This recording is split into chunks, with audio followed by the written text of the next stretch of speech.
Hello, welcome to Joy News at 6. The news is live on Joy 99.7 FM and Hits 103.9 FM in Accra, in Kumasi on Love 99.5 FM and over 30 affiliates across Ghana's 16 regions, including Jubilee Radio Keta, Saboba FM Saboba, A1 Radio Bolgatanga and ATL FM Cape Coast. Get radio, TV and online content on the myjoyonline.com interactive app for Android and iOS devices. Coming up, management of Akentena Pia Menka University opens investigations into circumstances leading to the death of a third-year student who was caught up in flames during a hall procession last Friday. But I can assure you that everything that needs to be done to ensure the safety of students are underway.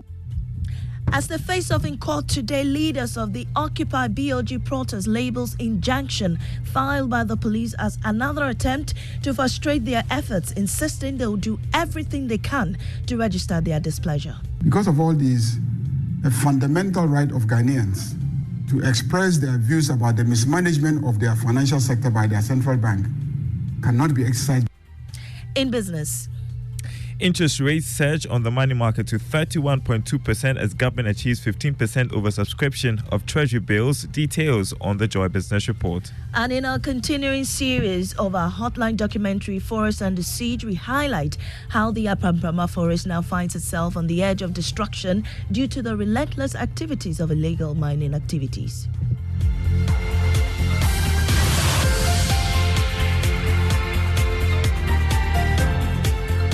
I am Amiesi Nyamiche Thompson. Thanks for choosing us.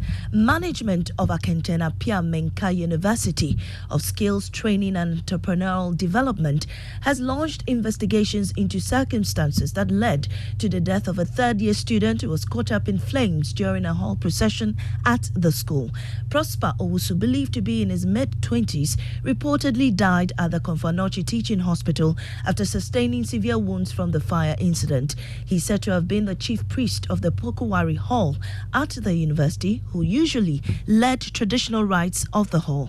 University Relations Officer of AAMUSTED, David Owusu Entry, cautioned students to avoid activities that expose them to danger. The management has only indicated in its release as we speak that it is investigating the issues and that it will come out with further details in due course. So I believe that by the time we get into the week, further communication regarding the issues will come. Okay. Yes, but I can assure you that everything that needs to be done to ensure the safety of students are underway in the university. Leaders of the Occupy BLG demo have described an injunction filed by the Greater Accra Regional Police as another attempt to frustrate rights of the respondents in its affidavit. The police is citing public safety concerns on the routes proposed by the minority, which it will present in an Accra High Court hearing the injunction application later this morning. But before proceedings begin, NDC MP Mama Yarga has been challenging claims by the police on Newsfile over the weekend. So far, I've demonstrated that there's no evidence that there will be threat to peace and security. They talk about terrorism. They talk about the wave of coups in recent days in Africa. You see, because of all these, a fundamental right of Ghanaians to express their views about the mismanagement of their financial sector by their central bank cannot be exercised because there are coups in other countries. For me, this is very, very serious indictment. Oh, my colleague Samuel Imbura joins me in studio with details of the minorities affidavit. What's contained in the documents, Imbura? Bami, in the affidavit filed by the respondents, it cited the police for not showing any evidence to back their reasons for changing the rules of the demonstration. Though the respondents believed the rules originally proposed by the group were shorter, the police were of the view that that would disrupt traffic and could lead to violence on the part of respondents and demonstrators. It further described the applicants' reliance on the security situation in the sub-region and its inability to justify how a harmless demonstration could degenerate into terrorist activities as unfortunate and a calculated attempt to frustrate their actions. The affidavit ended by insisting on picketing at the premises of the Bank of Ghana to send their message across. Thank you, Mbora. Now, moving on, former President Mahama is accusing the judiciary of partisanship in the course of discharging their duties.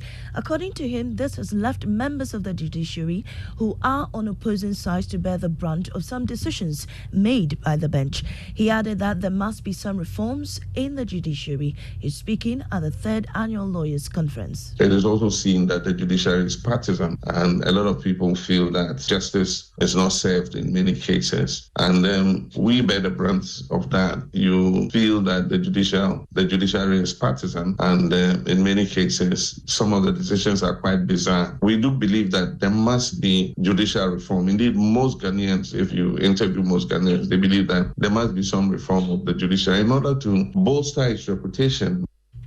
Mr. John Mahama is asking government to improve living standards in the country to prevent an occurrence of the agitations and coups happening in other parts of the continent. It is the last opportunity for us to restore the faith of our people in constitutional governance in our country. Let us not think that we're immune to what is happening in the sub-region. It cannot be business as usual, as I said a little while ago. Any new government that takes over in 2025, 7th January, cannot do business as usual. We must sit up and do what our people expect of us. You heard former President John Mahama. The Apramprama Forest, a vital forest reserve in the country, now finds itself on the edge of destruction due to the relentless activities of illegal mining. The forest, nestled in the lush landscapes of Ghana, was once a bastion of biodiversity and ecological significance. Erastus Asaridonko has more in our latest Hotline documentary, Forests Under Siege. This is the Kobro community, an old town which sits deep within the Apamprama Forest Reserve. Residents still have fresh memories of how the destruction of the Kobro section of the reserve started in 2018. One by one, they tell me of how the late Chief Executive of the Forestry Commission, Sir John, in 2018 convinced the townsfolk that the government was undertaking a reclamation exercise in the forest. Initially, they said they were covering pits, but then they started building settlements. We wondered why they were setting up shelters if they were just covering pits. Then a number of machines were brought in, so we mobilized to demonstrate. But Sir John came in and assured us they were just planting trees. But after a month when we went back, the forest was crawling a lot of miners. That began a series of events that marked the woes and destruction of a once beautiful natural forest.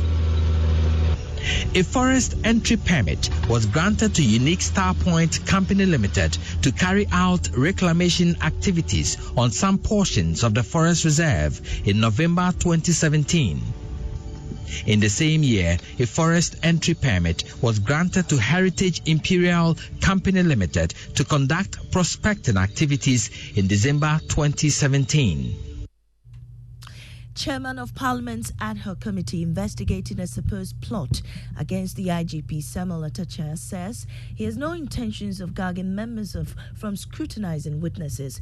The committee has already heard accounts from key suspects, including former Northern Regional NPP Chairman Daniel Bukri Nabu and one of the two top police officers aiding in investigations, COP Alex Mensah. Mr. Atacha, however, explains that his interjections during interrogations by committee members is to ensure that sensitive national security information is not exposed to the public. It's become, imperative that we should do it, because the man has a lot to say that if you were observing, it would not be proper for him to say it on air. It would not be right. I didn't want anybody to push me there. So you could see that I reined them in. And sometimes in trying to block certain answers, it might be interpreted as if I'm gagging my members. I'm not gagging my members. What I'm trying to say is that when you push witnesses too far, they might bring certain things out which might endanger national security. And we shouldn't go there. And we should also warn ourselves that this is not a political platform. We shouldn't do politics with a fact-finding exercise. It is not in our best interest. The third officer involved in the alleged scheme to remove the IGP, Superintendent George Osari, is scheduled to face the committee later today. Meanwhile, COP Alex Mensah, the officer at the center of the leak tape, was released after 2 days of grilling, but warned not to travel out of the country as he may be recalled when necessary. And that's it for the bulletin. In our top story, management of Akentena Piaminka University opens investigations into circumstances leading to the death of a third-year student who was caught up in flames during a hall procession last Friday. I am Amiesi Nyamiche Thompson. Business is next on the Super Morning Show.